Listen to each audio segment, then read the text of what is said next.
Maayong adlaw Iliganons, and welcome to the very first episode of Direct to the Point with Atty. J.R. Purganan. This channel is created to combat fake news, chismes, and disinformation.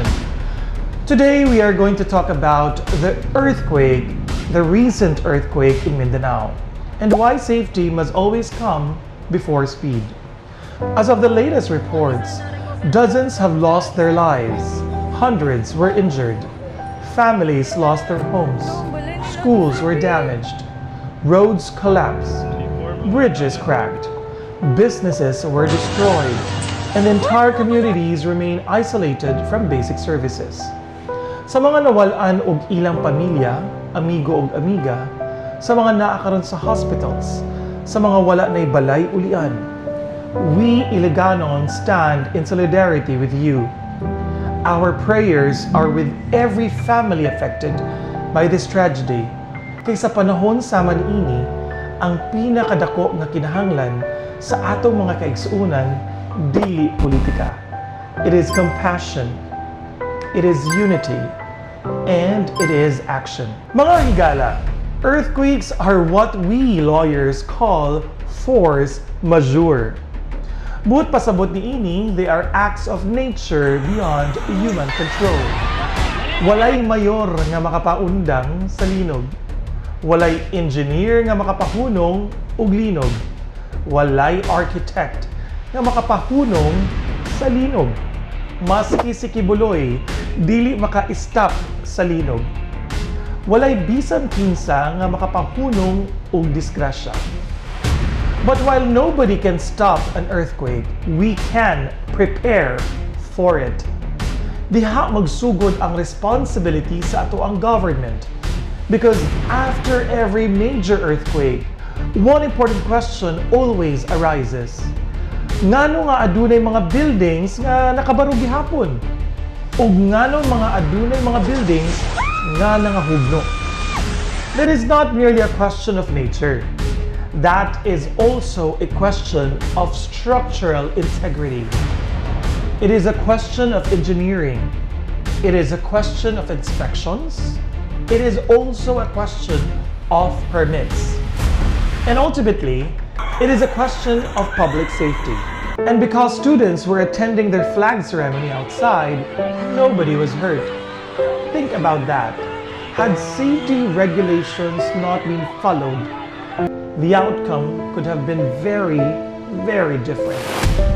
Ug mauni ang importante nga punto. Ang uban sa mga nahugno nga structures kay bag-o pa.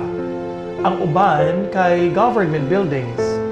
Ang uban kay public facilities ug mauni ang reminder kanatong tanan. Dili kay tungod bag-o ang building, automatic na safe na. Kinahanglan gihapon og inspection. Kinahanglan gihapon og evaluation. Kinahanglan gihapon og structural assessment. Mga higala, there is a saying that every engineer, architect, and public official understands. Prevention is always better than cure. Because after a building collapses, it is already too late. After someone dies, no amount of explanation can bring that life back.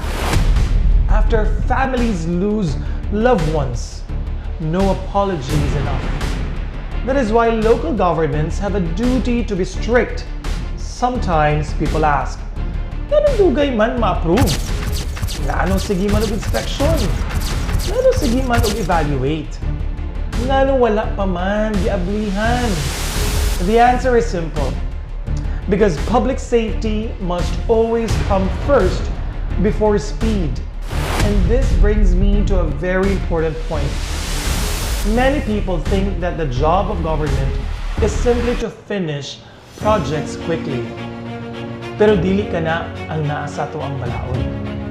Ang pinakaunang obligasyon sa gobyerno is protect human life. Ang pinakaunang obligasyon sa gobyerno is public safety.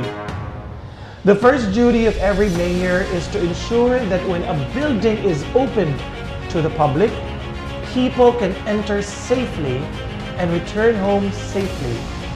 Because once a building is open for public use, the responsibility no longer belongs only to the contractor. The responsibility also falls upon the government that allowed people to enter. Maulang dili pwede nga magdali-dali lang ta tungod kay naay pressure. Dili pwede nga mapapressure lang pud ta sa social media. Dili pud pwede nga magpapressure lang pud ta sa politics. Because if something happens, it is the people who suffer.